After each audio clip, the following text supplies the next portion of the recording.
Hello everyone, welcome to TP classes. Pre cure में आज हम साइंस एंड टेक्नोलॉजी के जो टॉपिक्स हैं करंट अफेयर्स के पिछले वीक में, उनके ऊपर नज़र डालते हैं।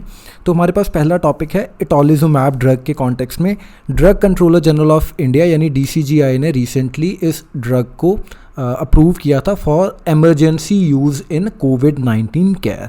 ठीक है, एंड ये जो ड्रग है कौन सी बीमारी का ड्रग है? स्किन रिलेटेड डिजीज़ है, रैशेस वगैरह का, सोरियासिस, उससे रिलेटेड ये ड्रग था। तो इसको रिसेंटली DCGI ने अप्रूव किया है कि आप एमरजेंसी यूज़ में कोविड-19 के केयर में इसको यूज़ कर सकते हैं। ठीक है, एंड ये जो ड्रग है it is only to be use in the case of cytokine release syndrome. तो इससे रिलेटेड ना हमने पहले एक वीडियो बनाया हुआ है 2 मिनट सीरीज़ में। I will be attaching the video at the end of this video, तो आपको थोड़ा आइडिया हो जाएगा कि कैसे जो आपका कोरोना वायरस है वो कैसे अटैक करता है, what are the various processes.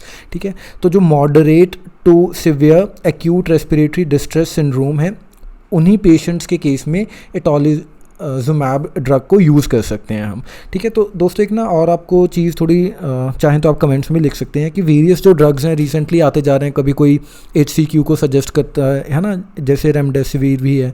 तो मल्टीपल ड्रग्स को ना वेरियस स्टेजेस के लिए भी यूज़ किया जा रहा है। फॉर एग्जांपल अगर तो सिवियर या मॉडरेट है तो उसमें मान लीजिए हमने ये वाला ड्रग सजेस्ट कर दिया।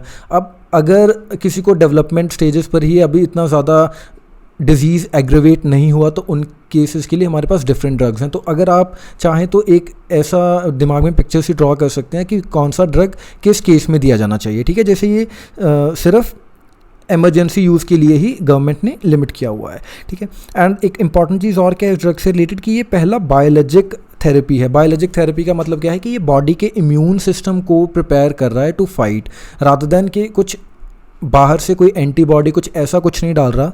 जब ये ड्रग अंदर जा रहा है तो बॉडी का इम्यून सिस्टम जो है उसको प्रिपेयर कर रहा है, उसको इनिशिएट कर रहा है कि आप एंटीबॉडीज़ बनाएं अपने खून में। ठीक है जी, तो ये एक इससे रिलेटेड इंपॉर्टेंट चीज़ थी। एंड दुनिया में पहली बार ऐसा हो रहा है कि किसी बायोलॉजिक थेरेपी को अप्रूव किया गया है फॉर कोविड-19 कॉम्प्लिकेशंस। जो रेमडेसिविर है वो भी एक्सट्रीम कॉशन के साथ यूज़ करना पड़ता है क्योंकि इससे लिवर एंड किडनी की इंजरी हो सकती है। तो इसीलिए जो मल्टीपल ड्रग्स हैं, क्योंकि डायरेक्टली तो कोविड-19 के अगेंस्ट लड़ने के लिए नहीं बनाए हुए ना, तो हम वेरियस ड्रग्स को ट्राई कर रहे हैं जो ऑलरेडी एग्जिस्ट कर रहे हैं कि किसी ना किसी तरीके बाय हिट और ट्रायल हम सही उस पर पहुँच जाएँ, नतीजे पर पहुँच जाएँ। लेकिन अब कॉम्प्लिकेशंस क्या जुड़ी हुई हैं कि हर ड्रग के अपने साइड इफेक्ट्स भी हो सकते हैं। तो दैट इज़ वाई जैसे रेमडेसिविर है तो जो लिवर एंड किडनी इंजरी है ये हो सकती है इस ड्रग से। So that is why we are searching for various options. And दूसरी अवेलेबिलिटी की भी दिक्कत है। फॉर एग्जांपल रिसेंटली USA ने सारे जो एक्सपोर्ट थे रेमडेसिविर के उनको स्टॉप कर दिया एक हिसाब से, क्योंकि उन्होंने अगले 3-4 मंथ का जो स्टॉक था उसको प्रिजर्व कर लिया फॉर USA। तो अब इससे क्या होगा कि दुनिया में शॉर्टेज आ जाएगी, है ना, तो क्योंकि हर कंपनी की एक लिमिटेड प्रोडक्शन ही तो है। तो इसीलिए वेरियस चीज़ें हैं जो चल रही हैं पैरेलली। एंड अब इसके अगेंस्ट ये ड्रग क्यों नहीं यूज़ किया जाना चाहिए जो हम इटोलिजुमैब डिस्कस कर रहे हैं? क्योंकि सबसे पहले तो जो एलिगेशंस हैं इसके ऊपर कि उन्होंने बोला कि बहुत ही छोटा सैम्पल साइज़ था, तो इससे हम डायरेक्टली कंक्लूड नहीं कर सकते कि भाई ये ड्रग अपने सही रिजल्ट्स दिखा रहा है। दूसरा आर्ग्यूमेंट है इटोलिजुमैब के कॉन्टेक्स्ट में, दैट इज़ कि इटोलिजुमैब की जो ट्रीटमेंट है उसका वाइटल पार्ट बनते हैं हाइड्रोक्लोरोक्विनीन एंड आपके एंटीवायरल्स। एंड जो इसके अगेंस्ट लोग उन्होंने बोला है कि ऑलरेडी हमने ये जो ड्रग्स हैं इनको टेस्ट करके देखा बट हमें अप्रोप्रिएट रिजल्ट्स नहीं मिल पाए, है ना। तो इन वे वो कह रहे हैं कि अब अगर आप इस ड्रग को यूज़ करते हुए ऑलरेडी जो पुराने हमारे टेस्टेड तरीके थे उनको यूज़ कर रहे हो एंड उनसे हमें पता है कि रिज़ल्ट नहीं आए, तो हो सकता है कि इससे भी रिज़ल्ट ना आए। तो again another case in point for not using this drug.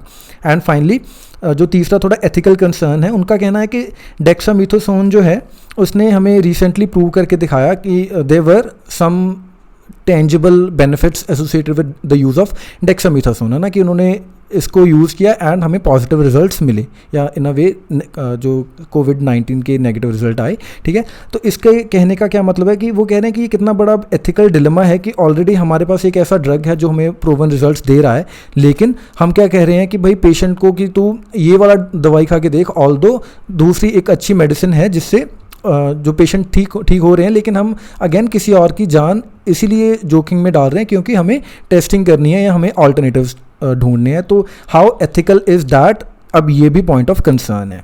ठीक है।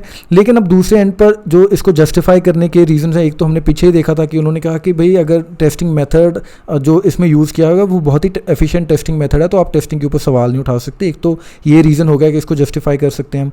दूसरी चीज़ है, उनका कहना है कि जो अभी क्राइसिस चल रहा है, इस टाइम पे इतने बड़े स्केल के जो क्लिनिकल ट्रायल्स हैं उनको हम कंडक्ट नहीं कर सकते। एंड दूसरी चीज़, ये जो ड्रग है ऑलरेडी सोरियासिस के कॉन्टेक्स्ट में हमने इसकी सेफ्टी असेसमेंट की हुई है, तो अब दोबारा से इसके ऊपर पूरे ट्रायल करने is not a good idea, ठीक है। और दूसरी चीज़ उनका कहना है कि it's hard to recruit patients in such critical conditions as well, कि ऑलरेडी इतनी जान पे बनी हुई है लोगों की, इतने ज़्यादा नंबर्स में लोग इन्फेक्ट होकर people are even dying in high numbers. तो ये कोई अच्छी चीज़ नहीं है कि अब इस मोमेंट पे आके, इस जंक्चर ऑफ टाइम पे आके हम कंट्रोल ट्रायल्स करते रहें इस चीज़ को। तो इसीलिए थोड़ा लीवे तो लेना पड़ेगा, because these are some unwanted and क्या बोले हम कि भाई काफ़ी ज़्यादा स्पोरैडिक टाइम्स हैं, कन्वेंशनल तरीके से अब यहाँ पर हम ऑपरेट नहीं कर सकते, ठीक है। एंड इट्स यूजफुल कि अगर कोई इंडियन ड्रग ही हमें मिल जाए, तो for example in this case अगर हम इसके ऊपर थोड़ा बैट खेलें भी, तो अगर ये ड्रग सक्सेसफुल होता भी है, तो जो कि अभी तक रिजल्ट प्रूव कर रहे हैं कि हो रहा है ना, तो उससे फ़ायदा क्या है कि हमारे लोगों को थोड़े चीप में ड्रग्स मिल जाएंगे। एंड फाइनली जो इतना बड़ा नंबर एकदम से जो हमारा ग्राफ बढ़ता जा रहा है ऊपर की तरफ, इट्स अ स्टीप स्लोप, तो उसमें भी हमें हेल्प होगी कि हमें बाहर से महंगे ड्रग को इंपोर्ट नहीं करना पड़ेगा, ठीक है जी। सो ये थोड़ा जो हमने देखा कॉन्टेक्स्ट कि क्यों यूज़ करना चाहिए, क्यों नहीं यूज़ करना चाहिए इटोलिज़ुमैब को। आगे हमारे पास है क्वाइज़ो 11 रॉकेट। तो ये जो रॉकेट है बेसिकली चाइना का 19th लॉन्च था ऑफ द 2020, एंड अगेन ये रॉकेट अपनी लॉन्च में फेल हो गया। इसके ऊपर 2 सैटेलाइट्स थी एंड दोनों चाइना हैज़ लॉस्ट इट, है ना। एंड अब अगर हम इसको कंपेयर करें कि ये लेके जा रहा था जो अपना पेलोड था to low earth and sun synchronous orbit, तो आपको पता है कि इंडिया का कौन सा लॉन्च व्हीकल है जो यहाँ तक लोड पहुँचाता है, दैट इज़ PSLV, है ना। ऑल्दो GSLV पर भी भेज सकते हैं, लेकिन यूजुअली PSLV यूज़ करते हैं हम इसमें, जो आपके लो अर्थ ऑर्बिट में पेलोड भेजना होता है। इस रॉकेट का जो लिफ्ट ऑफ मास था दैट वाज 70.8 टन। तो PSLV का आपको पैरेलली पता होना चाहिए, GSLV का पता होना चाहिए। ऐसे क्वेश्चन भी आए हैं पहले भी, प्रीलिम्स में पूछा गया है, जो पेलोड के कॉन्टेक्स्ट में डायरेक्टली नंबर डाल के पूछा हुआ था। तो आपको ऐसे मान लीजिए, ये तो काफ़ी क्रूशल ऑफ इंफ्रास्ट्रक्चर है ना, कंपनी का वर्क हाउस बोलते हैं इसको, तो इसरो का, तो ऐसी डायरेक्ट जो हमारे पास in the face information at least ये हमें पता होनी ज़रूरी है, ठीक है। मोर ओवर इसमें थोड़ा कंपैरिजन भी होता है। फॉर एग्जांपल अब 70.8 टन एंड PSLV का कितना है, तो आपको कंपैरेटिव एनालिसिस थोड़ा पता होना चाहिए। मान लीजिए अब यहाँ पर अगर PSLV के केस में ऑप्शन बनाकर आपको 1000 टन बोल दें या मान लीजिए 10,000 टन बोल दें, तो वो कितना सही है कितना नहीं सही, सिर्फ इस हद तक आपको UPSC के लिए जो फिगर्स हैं वो थोड़े पता होना चाहिए। जो आपकी स्टेट एग्जामिनेशन है उनमें तो वो कुछ भी पूछ लेते हैं। फॉर एग्जांपल हरियाणा के एक एग्ज़ाम में उन्होंने जो HCS का एग्ज़ाम था 2019 या 18 का जब भी हुआ था, 2008 चलो जब भी हुआ था, लिविंग दैट, तो उसमें उन्होंने डायरेक्टली पूछा हुआ था कि आपकी जो GTO है ना, जो सिंक्रोनस ट्रांसफर ऑर्बिट, उसकी कितनी हाइट होती है। तो उन्होंने डेसिमल पॉइंट तक पूछा हुआ था। तो अब स्टेट्स में तो इस लेवल के भी क्वेश्चंस आ जाते हैं, तो accordingly you have to be careful कि अब अगर पढ़ रहे हैं तो थोड़ा ध्यान से देख ही लें चीज़ों को, ठीक है जी। आगे बढ़ते हैं, कॉमेट C या 2020 F3 न्यूवाइज की बात करते हैं। तो इस कॉमेट का नाम निकनेम इज़ न्यूवाइज, ठीक है। एंड रिसेंटली ये जो कॉमेट है देखा जाएगा ऑन 22 जुलाई 2020, तो अर्थ के बिल्कुल क्लोजेस्ट आ जाएगा, in fact as close as 103 million kilometres earth के इतना पास से होकर गुजरेगा ये। इससे पहले 3 जुलाई को सन के बहुत क्लोज 43 मिलियन किलोमीटर के अराउंड ही सन के आसपास से घूम कर आया है ये कॉमेट, ठीक है। एंड अब क्योंकि कॉमेट इतना पास से आया है सन से, तो क्या हुआ है कि सन की प्रॉक्सिमिटी की वजह से इसकी जो सरफेस का आउटर लेयर था वो इवेपोरेट हो गया एंड डस्ट एंड गैस ने एक एटमॉस्फेयर क्रिएट कर लिया इसके अराउंड। तो इस एटमॉस्फेयर को, डस्ट एंड गैस के एटमॉस्फेयर को हम क्या बोलते हैं, कॉमा, ठीक है जी। कॉमेट्स क्या होते हैं, कॉमेट्स आर डर्टी स्नोबॉल्स, इनको डर्टी स्नोबॉल्स भी बोला जाता है। डस्ट, रॉक एंड आइस से बने होते हैं एंड माना जाता है कि ये रेमिनेंट्स हैं ऑफ द सोलर सिस्टम, जो कि तब बने थे जब सोलर सिस्टम फॉर्म हुआ था। सो जो कॉमेट्स हैं they are considered to be 4.6 billion years old, ठीक है। एंड यूजुअली जो इनकी अगर हम साइज़ की बात करें तो विड्थ होती है from few miles to tens of miles, तो बहुत ज़्यादा बड़े नहीं होते लेकिन अगेन कंसिडरेबल होते हैं।